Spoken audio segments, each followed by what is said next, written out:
जिन्हें तीनों लोकों में पूजा जाता है, स्वर्ग लोक, मृत्यु लोक, पाताल लोक, जिनके द्वार पर 33 कोटि देवतागण प्रार्थना करने के लिए खड़े रहते हैं, भगवान श्री गणपति महाराज की कृपा हम सभी पर बरसती रहे। भगवान श्री गणपति महाराज से सीखने वाली बहुत सारी बातें हैं, लेकिन 5 बातें भी अगर आपने भगवान गणेश जी की सीख ली तो आपकी लाइफ में मंगल होना शुरू हो जाएगा। आप देख रहे हैं लर्निंग सीरीज सीखोगे नहीं तो जीतोगे कैसे। मैं हूं आरजे कार्तिक। आइए शुरू करते हैं 5 लर्निंग्स फ्रॉम लॉर्ड गणेशा। पहली लर्निंग बताऊं उससे पहले एक छोटी सी कथा सुनाता हूं। जो धन के स्वामी कुबेर हैं वो पहुंचे एक बार भगवान शिव मां पार्वती से मिलने के लिए कैलाश पर, और उन्हें अपना धन वैभव दिखाना चाहते थे, इसलिए कहा कि आप दोनों हमारे यहाँ भोज पर आमंत्रित हैं। भगवान शिव माता पार्वती समझ गए कि ये जो है अपना घमंड जो है उसका प्रदर्शन करना चाह रहे हैं, इनके पास में जो खजाना है उसके बारे में बताना चाह रहे हैं। तो उन्होंने कहा हम तो नहीं आ सकते, लेकिन हमारे पुत्र गणेश को लेके जाइए, वो बहुत अधिक भोजन करता है, बस इसका ध्यान रखिएगा। कुबेर जो थे वो अहंकार में थे, उन्होंने कहा कोई बात नहीं, आप भेजिए, हम व्यवस्था कर देंगे, हमारे यहाँ कोई कमी नहीं है। भगवान शिव जी ने कहा देख लो हमारा बेटा बहुत भोजन करता है। उन्होंने कहा कोई बात नहीं, आप भेजिए। जैसे ही गणेश जी वहां पहुंचे कुबेर स्वामी के यहाँ पर, उन्होंने भोजन करना शुरू किया। जितना भोजन पका था सारा खत्म हो गया। जो कुबेर थे उन्होंने आदेश दिया कि और बनाया जाए, और बनाया गया, वो खत्म हो गया।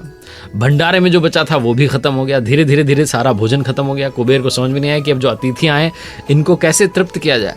दौड़ करके पहुंचे वापस भगवान शिव के पास, कहने लगे कि आप सही कह रहे थे, आपका जो पुत्र है वो तो बहुत भोजन करता है, अब क्या किया जाए। तो भगवान शिव ने कहा आप एक मुट्ठी चावल ले जाइए और प्रेम पूर्वक उनको परोसिएगा, वो आपका भोजन स्वीकार कर लेंगे। वो एक मुट्ठी चावल जाकर के गणेश जी की थाली में रखा और गणेश जी का पेट भर गया। ये जो पहली बात मैंने आपको बताई, जो कथा आपको बताई, ये सिखाती है कि गणेश जी का एक तो मुंह बहुत छोटा है, और छोटा मुंह ये बताता है कि कम बोलना चाहिए, नाप तौल के बोलना चाहिए, वहीं बोलना चाहिए जहां वाकई में आवश्यकता है। और दूसरी बात जो है, ये पहली जो कथा है आपको सिखाती है कि जीवन में विनम्रता को लेकर के आइए। अगर आप थोड़ा भी ईगो लेकर के आएंगे तो भगवान भी आपसे प्रसन्न नहीं होंगे, उनको भी विनम्रता ही पसंद आती है। दूसरी कथा बताता हूं और दूसरी लर्निंग आपको बताता हूं जो हमें सीख लेनी चाहिए भगवान गणेश जी से। पौराणिक कथा है कि प्राचीन काल में अनलासुर नाम का एक दैत्य राक्षस था, जिसने स्वर्ग में, धरती में त्राहिमाम मचाया हुआ था। और वो एक ऐसा दैत्य था जो ऋषियों को, मुनियों को, मनुष्यों को जिंदा निगल जाता था। उसके अत्याचार से परेशान होकर के सब जो थे भगवान शिव के पास पहुंचे, जाकर के कहने लगे कि हमें बचाइए। शिव जी ने कहा कि आपकी रक्षा और इस अनलासुर का जो वध है वो हमारा पुत्र गणेश ही कर सकता है। तो गणेश जी को जो है भेजा गया, और गणेश जी ने जैसे ही भगवान शिव ने आदेश दिया, भगवान गणेश जी पहुंचे और जाकर के सीधा अनलासुर को निगल लिया। कहते हैं कि उनके पेट में बहुत जलन होने लगी, और इस परेशानी से निपटने के लिए बहुत प्रकार के अलग अलग उपाय किए गए, लेकिन वो पेट की जलन शांत नहीं हुई। तब जो कश्यप ऋषि थे उन्होंने दूर्वा की 21 गांठें बना करके गणेश जी को खाने के लिए दी, और ये दूर्वा जब भगवान श्री गणेश जी ने ग्रहण की तब जाकर के उनके पेट की जलन शांत हुई। कहा जाता है कि तब से ही भगवान गणेश जी को दूर्वा जो है चढ़ाने की परंपरा शुरू हुई थी।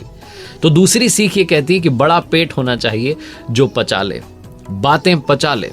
कई लोगों के पेट में बात नहीं पचती, और इसी वजह से कई घरों में विवाद हो जाते हैं, कई दोस्तियां टूट जाती हैं, कई रिश्ते बिखर जाते हैं। बात को अपने पास ही रखना हमें सीखना चाहिए, जो कि भगवान श्री गणेश का जो बड़ा पेट है वो हमें सिखाता है कि पचाना भी चीज़ों को, बातों को आना चाहिए। तीसरी जो बड़ी बात सीखने को मिलती है वो ये है कि बड़े कान जो भगवान गणेश जी के हैं वो हमें सिखाते हैं बहुत ध्यान से सुनना चाहिए। जो ध्यान से नहीं सुनते हैं नुकसान उनका हो जाता है।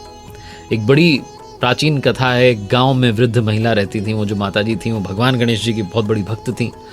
उनके एक बेटा था, बहू थी घर में, और भगवान की बहुत भक्ति की, तो भगवान प्रसन्न हो गए और दर्शन दिए और कहा कि माता जी मांगिए, आप क्या मांगना चाहती हैं। तो माता जी ने कहा मुझसे तो मांगा नहीं जाता, मैं और क्या मांगूँ, आप आ गए। तो भगवान जी ने कहा नहीं, आप अपने बेटे बहू से पूछ लो। तो जो माता जी थी अपने बेटे के पास गई कि भगवान गणेश जी आए और कह रहे हैं कि मांग लो, बता मैं क्या मांगूँ। तो बेटे ने कहा माँ तुम तो बहुत सारा धन मांग लो।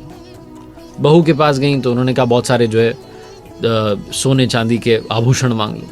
तो माता जी को लगा कि तो सब अपने अपने मतलब की बात कर रहे हैं। तो पड़ोसी के पास गई, पड़ोसन जो थी उनसे पूछा। पड़ोसनों ने कहा कि आप एक काम करो, आप थोड़े दिन ही जियोगी, थोड़ा पैसा मांग लो, नाती मांग लो, अपनी आंखों की रोशनी मांग लो, जिससे कि आपका जीवन आराम से कट जाए, और थोड़ी सी उम्र मांग लो। तो माता जी ने कहा भगवान गणेश जी से कि अगर आप वाकई में प्रसन्न हो गए और आप मुझे वरदान ही देना चाहते हैं तो आप मुझे 9 करोड़ की माया दें, निरोगी काया दें, अमर सुहाग दें, आंखों की रोशनी दें, नाती दें, पोता दें, और सारे परिवार को सुख दें, और अंत में मुझे मोक्ष दें। तो भगवान गणेश जी ने कहा कि आपने तो मुझे ठग लिया, आपने इतना कुछ मांग लिया, लेकिन फिर भी जो आपने मांगा है, आपको मैंने वचन दिया था आपको सब कुछ मिलेगा। और ये कहकर के वो अंतर ध्यान हो गए। माता जी ने जो कुछ मांगा सचमुच उन्हें मिल गया। तो हम भी प्रभु से ही प्रार्थना करते हैं कि जैसे उनको मिला वैसे हमें मिल जाए।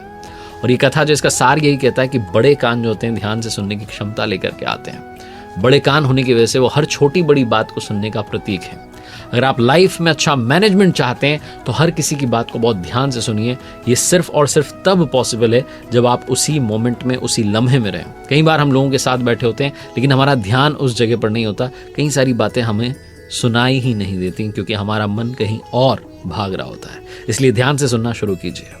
चौथी कथा आपको सुनाता हूं। एक बार गणपति महाराज जो है अपने मुनि पुत्रों के साथ में पाराशर ऋषि के आश्रम में खेल रहे थे और वहां पर तब कुछ नाग कन्याएं आ गई और उनसे कहने लगी कि आप हमारे लोक में भी चलिए, पाताल लोक में। तो बहुत आग्रह किया तो गणपति जी उनके साथ में चले गए। और जब नाग लोक में पहुंचे तो नाग कन्याओं ने हर तरीके से उनका आदर सत्कार किया। तभी जो नागराज थे वासुकी, उन्होंने गणेश जी को देखा और देखा कि भाई ये जो मनुष्य है इसका जो सिर है ये हाथी का है। और वो उपहास उड़ाने लगे, मजाक उड़ाने लगे और उनके रूप का अलग अलग तरीके से वर्णन करने लगे। भगवान गणेश जी को क्रोध आ गया। उन्होंने वासुकी के फन पर पैर रख दिया, मुकुट को भी खुद पहन लिया। वासुकी की जो दुर्दशा हुई इसका समाचार सुनकर के उनके जो बड़े भाई थे शेषनाग वो आ गए। उन्होंने तेज आवाज में कहा कि किसने मेरे भाई के साथ में ऐसा दुर्व्यवहार किया है। जैसे ही उन्होंने गणेश जी को देखा तो तुरंत पहचान लिया, उनका अभिवादन किया और उन्हें उस नाग लोक यानी कि पाताल लोक का राजा घोषित कर दिया। कहा जाता है कि ये जो कथा है तब से ही पाताल के भी स्वामी गणपति जी बन गए। ये कहानी, ये जो कथा है ये सिखाती है कि छोटी आंख जो होती है वो पैनी नज़र आपको रखने में मदद देती है। भगवान गणेश जी की आंखें शरीर की तुलना में बहुत छोटी हैं और ये आपको समझाती और सिखाती हैं कि हमारी जो आंखें हैं वो हमारी दूरदर्शिता का सिंबल है। फ्यूचरिस्टिक अप्रोच होनी चाहिए। शरीर में बहुत छोटी सी होती हैं आंखें इतने बड़े शरीर में, लेकिन वो आंखें आपकी दुनिया बदल सकती हैं, आपकी दुनिया में बहुत सारा चेंज ला सकती हैं, बशर्ते आप उन आंखों में वो नज़र डेवलप करें जो आपके लिए अच्छा भविष्य, सुंदर भविष्य देखती है। और अंतिम लर्निंग जो है वो ये कहती है कि अगर आपके पास में ज्ञान है तो उसका सही इस्तेमाल करना आना चाहिए। बहुत सारे लोग इस दुनिया में ज्ञानी तो होते हैं लेकिन अपने ज्ञान का सही जगह पर प्रयोग नहीं कर पाते और बहुत पीछे रह जाते हैं। एक कथा कहती है कि भगवान शिव के मन में एक बार बड़े यज्ञ के अनुष्ठान का विचार आया। उन्होंने तैयारियां शुरू करवा दी और तब जो है उस यज्ञ में सबसे बड़ा काम था कि सारे देवताओं को आमंत्रित किया जाए। आमंत्रण भेजने के लिए पात्र व्यक्ति का चुनाव किया जाए जो कि समय रहते सभी लोकों में जाए और सबको जो है आमंत्रण दे करके लौट आए। अब किसको ये काम दिया जाए? तो भगवान शिव जी को ये भी डर था कि कहीं जल्दबाजी में ऐसा ना हो कि देवताओं को बुरा लगे कि बहुत जल्दी जो है आमंत्रण देके चला गया। तो उन्होंने काम जो था अपने पुत्र गणेश जी को सौंपा कि आप जाइए और सबको आमंत्रित कीजिए। अब गणेश जी ने सोचा कि जो मेरा वाहन है चूहा वो तो बड़ा छोटा है, ऐसे अगर मैं गया तो पता नहीं कितने दिन लग जाएंगे, वर्ष बीत जाएंगे। तो फिर उन्होंने अपने मस्तिष्क का प्रयोग किया, अपने ज्ञान का प्रयोग किया। उन्होंने कहा बहुत आसान है, काम करते हैं, सारे देवताओं को यज्ञ में शामिल होने का आमंत्रण ही देना है। तो सारे देवताओं का वास भगवान शिव में ही है, क्यों ना उनको प्रसन्न किया जाए, तो सारे देवता प्रसन्न हो जाएंगे और यहाँ पधार जाएंगे।